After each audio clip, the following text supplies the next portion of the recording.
আসসালামু আলাইকুম ও রহমতুল্লাহি ওবারাকাতু। আমাদের মাথার ওপরে একটি আকাশ আছে, এরকমভাবে তার ওপরে আরও একটি আকাশ আছে, এইভাবে 7টি আকাশ আছে। তারপরে সিদরাতুল মুনতাহা আছে, তারপরে মহান রব্বুল আলমিনের কুরসি এবং আরশ আছে। কখনো কি ভেবে দেখেছেন যে এই পৃথিবী থেকে প্রথম আকাশ কত বড় এবং তারপরের আকাশ কত বড়, এরকমভাবে 7টি আকাশ কত বড় এবং সিদরাতুল মুনতাহা, মহান রব্বুল আলমিনের কুরসি এবং আরশ কত বড়? এটা কি কখনো ভেবে দেখেছেন? কোরআন এবং হাদিসের মধ্যে আসমান, কুরসি এবং আরশ কত বড় সেই সম্পর্কে যে তথ্য দেখতে পাওয়া যায়, সেটা শুনে আপনি হতভম্ব হয়ে যাবেন। আপনি ভাবতে বাধ্য হবেন যে মহান আল্লাহ তাআলা তাহলে কত বড় মহান। তো চলুন আমরা আজকে পৃথিবী থেকে শুরু করে আসমান, তারপরে 7 আসমান পাড়ি দিয়ে মহান রব্বুল আলমিনের কুরসি এবং আরশ কত বড় সেগুলো কোরআন হাদিস থেকে জেনে আসি। মহান রব্বুল আলমিনের প্রথম আকাশ যে কত বড় এবং সেই তুলনায় 7টি আকাশ যে কত বড়, সেটা জানার জন্য আমাদেরকে প্রথমে জানতে হবে এই যে 5 থেকে 8 ফুট লম্বা এবং 1 থেকে হাফ ফুট চওড়া এবং 50 থেকে 80 কেজি ওজনের এই প্রাণীটিকে মানুষ বলা হয়। এই প্রাণী মানে মানুষ পৃথিবীতে 830 কোটি আছে এবং এখানে রয়েছে অসংখ্য পশু পাখি, জীবজন্তু, কীটপতঙ্গ, অসংখ্য মাখলুকাত। এবং পৃথিবী যে কত বড় সেটা আমরা বর্তমানে কিছুটা হলেও জানতে পেরেছি। বিজ্ঞানীরা আমাদেরকে জানিয়েছে পৃথিবীতে এখন অসংখ্য প্রাণী জগৎ থাকতে পারে যে সম্পর্কে তারা এখনও খুঁজে পায়নি।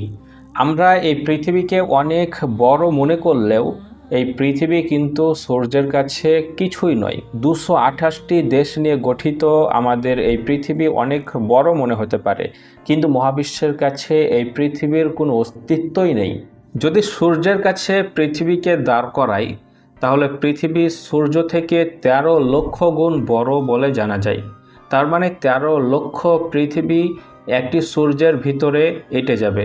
তাহলে একটু ভেবে দেখুন, যেখানে আমরা পৃথিবীরই সমস্ত তথ্য এখনও খুঁজে বের করতে পারিনি, পৃথিবীর সমস্ত স্থান আমরা এখনও ঘুরে দেখতে পারিনি, সেখানে সূর্যের কাছে পৃথিবী একটি বাচ্চা, কিছুই নয়। 13 লক্ষ পৃথিবী সূর্যের ভিতরে এঁটে যাবে, তাহলে সূর্য পৃথিবীর থেকে কত বড়।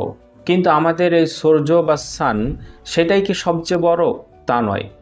ব্যাটেল জুইস নামের একটি তারকা আছে যেটা সূর্যের থেকে 33 কোটি গুণ বড়। আল্লাহু আকবার। তার মানে 33 কোটি সূর্য ব্যাটেল জুইস নামক তারকার ভিতরে এঁটে যাবে। শুধু এই তারকাটি সবচেয়ে বড় না, আমাদের গ্যালাক্সি এবং মহাবিশ্বে এর থেকে আরও অনেক অনেক বেশি তারকা আছে, যেমন প্রক্সিমা সেন্টোরাই, আলফা সেন্টোরাই, ব্যাটেল জুইস, এরকম 500 বিলিয়ন তারকা নিয়ে গঠিত আমাদের গ্যালাক্সি। শুধুমাত্র আমাদের গ্যালাক্সি যে কত বড় তা আপনি কল্পনাও করতে পারবেন না। এখানে রয়েছে কোটি কোটি নক্ষত্র, গ্রহ, আরও ইত্যাদি জিনিস। যদি পৃথিবীর সবচেয়ে দ্রুতগামী যানবাহন যেটা অ্যাপোলো 11, যেটা সেকেন্ডে 11 কিলোমিটার বেগে চলে, মিনিটে চলে 660 কিলোমিটার বেগে এবং ঘন্টায় চলে 39,000 কিলোমিটার, যদি কেউ পৃথিবীর সবচেয়ে কাছের তারকা প্রক্সিমা সেন্টোরাই অ্যাপোলো 11-এ চেপে যেতে চাই, তাহলে সময় লাগবে 1,15,000 বছর, যা বর্তমানে কোনোভাবেই সম্ভব নয়। বিজ্ঞানীরা এতদিন পর্যন্ত যা কিছু জানতে পেরেছে বা আবিষ্কার করেছে, যেমন পৃথিবী থেকে শুরু করে সূর্য, গ্যালাক্সি, মহাবিশ্ব, যত কিছু যা আছে সমস্ত কিছুই মহান রব্বুল আলমিনের প্রথম আকাশের নিচে। আমরা কখনোই আমাদের মহাবিশ্ব পার হয়ে যেতে পারবো না। মহাবিশ্ব তো দূরের কথা, আমাদের গ্যালাক্সি থেকেই আমরা পার হতে পারবো না। এমনকি আমাদের সৌরজগৎ সম্পর্কেই আমরা ভালোভাবে জানতে পারিনি। সবচেয়ে সঠিক কথা হচ্ছে আমাদের পৃথিবী সম্পর্কে আমরা জানতে পারিনি, কিংবা আমাদের নিজের সম্পর্কে আমরা ভালোভাবে জানতে পারিনি। আর এত যা কিছু আছে, যা কিছু দেখছেন বা জানেন, সব কিছুই হচ্ছে মহান রব্বুল আলমিনের প্রথম আকাশের নিচে রয়েছে। এরপর যখন আপনি প্রথম আকাশ পার করে একটির পর একটি আকাশ পার করে 6ম আকাশে যাবেন, সেখানে গিয়ে দেখতে পাবেন সিদরাতুল মুনতাহা নামের একটি গাছ। যে গাছ এত বড়, সমস্ত আকাশ এবং জমিন থেকে সেই গাছটি বড়। হাদিস থেকে জানা যায় দ্বিতীয় আকাশ প্রথম আকাশের থেকে বড়, তৃতীয় আকাশ দ্বিতীয় আকাশের থেকে বড়, চতুর্থ আকাশ তৃতীয় আকাশের থেকে বড়। এইভাবে প্রত্যেকটা আকাশ একটা আকাশের থেকে আরেকটি আকাশ বড়। এইভাবে সিদরাতুল মুনতাহা, তারপরে মহান রব্বুল আলামিনের কুরসি এবং আরশ পর্যন্ত প্রত্যেকটি জিনিস এক এক করে অনেক অনেক বড়। বিশ্বনবী মুহাম্মদ সাল্লাল্লাহু আলাইহি ওয়াসাল্লাম বলেছেন, তোমাদের আংটি যদি সাহারা মরুভূমিতে ফেলে দেওয়া হয়, বিশাল মরুভূমির তুলনায় আংটিটা যত ছোট, আল্লাহ তাআলার দ্বিতীয় আসমানের তুলনায় প্রথম আসমান তত ছোট। সুবহানাল্লাহ। হাদিস থেকে জানা যায় মহান রব্বুল আলামিনের সপ্তম আকাশের নিচে বিশাল একটি সমুদ্র জগৎ আছে, যেখানে শুধুই পানি আর পানি, এবং তার ওপরেই রয়েছে মহান রব্বুল আলামিনের কুরসি এবং আরশ। এবং হাদিস থেকে এটাও জানা যায় পৃথিবী থেকে শুরু করে আমাদের গ্যালাক্সি, মহাবিশ্ব, প্রথম আকাশ থেকে 7 আসমান, সমস্ত কিছু যদি মহান রব্বুল আলামিনের কুরসি এবং আরশের সামনে রাখা হয়, তাহলে বিশাল মরুভূমিতে একটি আংটি পরে থাকলে যেরকম দেখায় সেরকম মনে হবে। এই 7 আসমান সৃষ্টি করার ব্যাপারে মহান রব্বুল আলামিন জানিয়ে দিয়েছেন, আলাম তারাও কাইফা খালাকাল্লাহু সাবআ সামাওয়াতিন তিবাকা। তোমরা কি লক্ষ্য করো না যে কিভাবে আল্লাহ স্তরে স্তরে সপ্ত আকাশ সৃষ্টি করেছেন? তারপরে জানিয়েছেন, ওয়ালাকাদ যায়্যানাস সামাআ আদ-দুনিয়া বিমাসাবিহা। আমি নিকটবর্তী আসমানকে প্রদীপপুঞ্জ দ্বারা সুশোভিত করেছি। এই আয়াত আমাদের জানিয়েছে যে মহান রব্বুল আলামিন তিনি 7টি আকাশ বানিয়েছেন এবং প্রথম আকাশে তারকারাজি দিয়ে ভরিয়ে দিয়েছেন। এই জন্যই আমরা প্রথম আকাশের নিচে অসংখ্য তারকা দেখতে পাই এবং অসংখ্য গ্যালাক্সি, এবং এগুলোই হচ্ছে আমাদের মহাবিশ্ব। এবং এটা অত্যন্ত পরিমাণে সুন্দর। প্রথম আকাশ যখন আমরা অন্ধকারে দেখি তখন অনেক সুন্দর লাগে। 93 বিলিয়ন আলোকবর্ষ জুড়ে আমাদের এই মহাবিশ্ব বিস্তৃতভাবে রয়েছে।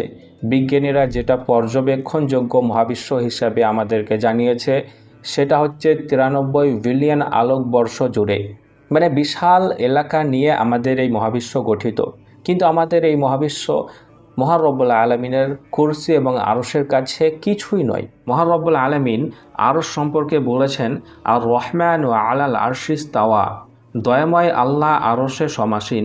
এই আয়াতের তাফসির থেকে জানা যায় যে মহান রব্বুল আলামিন তিনি আরশের অধিপতি। তিনি এই জাহানকে সৃষ্টি করার পরে তিনি নিজেকে গুটিয়ে নেননি, তিনি গোটা জগৎকে পরিচালনা করেন। এই সীমাহীন জগতের তিনিই একমাত্র অধিপতি। আলোচ্য আয়াতে এটাও জানা যায় যে মহান রব্বুল আলামিন তিনি আরশকে বানিয়েছেন এবং তা কত বড়। এই সম্পর্কে যেমন আরেকটা আয়াতে তিনি জানিয়ে দিয়েছেন, মহিমান্বিত আল্লাহ যিনি প্রকৃত মালিক, তিনি ছাড়া কোনো সত্য ইলাহ নেই, তিনি সম্মানিত আরশের রব। এছাড়াও সূরা তওবার 129 নম্বর আয়াতে দেখতে পাওয়া যায়, ওয়াহুয়া রব্বুল আরশিল আযীম, আর তিনিই মহা আরশের রব। এই আয়াতের ব্যাখ্যায় ইবনে কাসির বলেন, মহান আল্লাহ সব কিছুর মালিক, কেননা তিনি আরশের রব, তিনি আসমান এবং জমিনের মধ্যে যা কিছু আছে সব কিছুর রব, এবং এই বিশাল জগতের তিনিই একমাত্র অধিপতি। এছাড়াও মহান রব্বুল আলামিনের আরশ যে কত বড় সেই সম্পর্কে একটি আয়াতে জানা যায়, যেখানে 8 জন ফেরেশতা মহান রব্বুল আলামিনের আরশ ধারণ করে আছে। সেই আয়াতটি দেখুন। মহান রব্বুল আলামিন বলেছেন, যারা আরশকে ধারণ করে এবং যারা এর চারপাশে রয়েছে তারা তাদের রবের প্রশংসাসহ তাসবিহ পাঠ করে এবং তার প্রতি ঈমান রাখে। আবু দাউদের একটি হাদিস 4727 নম্বর হাদিসে, যেখানে আব্দুল্লাহ ইবনে জাবির থেকে বর্ণিত, তিনি বলেন যে নবী সাল্লাল্লাহু আলাইহি ওয়াসাল্লাম বলেছেন, তিনাকে আরশের একজন ফেরেশতার সঙ্গে কথা বলার সুযোগ করে দেওয়া হয়েছিল। যখন নবী সাল্লাল্লাহু আলাইহি ওয়াসাল্লাম সেই ফেরেশতাকে দেখলেন, তখন তিনি দেখতে পেলেন যে সেই ফেরেশতা এত পরিমাণে বড় যে তার কানের লতি থেকে আরেক কানের লতি পর্যন্ত যেতে 700 বছরের পথ অতিক্রম করতে হবে। 700 বছরের পথ অতিক্রম করতে যতটা সময় লাগবে, সেই ফেরেশতার এক কান থেকে আরেক কান যেতে ততটা সময় লাগবে। মানে সেই ফেরেশতা কত বড় সেটা বোঝানো হয়েছে। অনেকে জিজ্ঞাসা করে যে মহান রব্বুল আলামিনের কুরসি এবং আরশ কি এক? এই ব্যাপারে বিভিন্ন মুফাসসিরগণ বলেছেন, যেমন ইবনে আব্বাস তিনি বলেন যে মহান রব্বুল আলামিনের কুরসি এবং আরশ দুটো জিনিস এক নয়। কুরসি হচ্ছে মহান রব্বুল আলামিনের কদম পা মুবারক রাখার জায়গা এবং আরশ হচ্ছে তিনার সমাহিত স্থানের জায়গা। তবে আবু যর রাদিয়াল্লাহু তাআলা আনহু থেকে বর্ণিত, তিনি বলেন যে আল্লাহ তাআলার আরশের তুলনায় কুরসি এত ছোট যে তা যেন একটি বিশাল মরুভূমিতে পড়ে থাকা আংটির মতো। এবং আল্লামা ইবনে কাসির সহ আরও বিভিন্ন মুফাসসিরগণ তিনারা বলেছেন যে আরশ হচ্ছে সব থেকে বড়। তো সবশেষে যে কথাটা বললেই নয়, সেটা হচ্ছে যে আমাদের এই পৃথিবীতে আমরা মানব জাতি কতটুকু আমরা জানি, এবং আমাদের থেকে অনেক প্রাণী অনেক বড়, এবং এত কিছু মিলিয়ে আমাদের এই পৃথিবী, এবং এই আমাদের পৃথিবী অনেক অনেক বড়। আমাদের পৃথিবী সূর্যের কাছে কিছুই নয়। এই সূর্যের কাছে অন্যান্য আরও তারকা আছে যেগুলো কিছুই নয়। এত লক্ষ লক্ষ তারকা মিলিয়ে তৈরি হয়েছে আমাদের গ্যালাক্সি। এরকম অসংখ্য গ্যালাক্সি দিয়ে তৈরি হয়েছে আমাদের মহাবিশ্ব। বিজ্ঞানীরা বলছেন যে মহাবিশ্বের বাইরে আরও মহাবিশ্ব থাকতে পারে, যেগুলোকে তারা নাম দিয়েছে মাল্টিভার্স। তো এত কিছুই হচ্ছে প্রথম আকাশের নিচে। এরকমভাবে একটি, দুইটি, তিনটি, চারটি, পাঁচটি করে সপ্তম পর্যন্ত আসমান আল্লাহ তাআলা বানিয়েছেন। তারপরে আছে মহান রব্বুল আলামিনের কুরসি এবং আরশ, এবং সব কিছুর থেকে মহান রব্বুল আলামিনের আরশ সবচেয়ে বড়। আশা রাখি আজকের এই ভিডিও থেকে মহান রব্বুল আলামিনের আরশ এবং কুরসি কত বড় সেটা জানতে পেরেছেন, এবং সাত আসমান এবং পৃথিবী বিভিন্ন জিনিস আসলে সাইজে কত বড় সেই বিষয়টা বুঝতে পেরেছেন। এই সম্পর্কে যদি আরও জিজ্ঞাসার কিছু থাকে কমেন্ট করতে পারেন। আজকের মতো এই পর্যন্তই। আসসালামু আলাইকুম।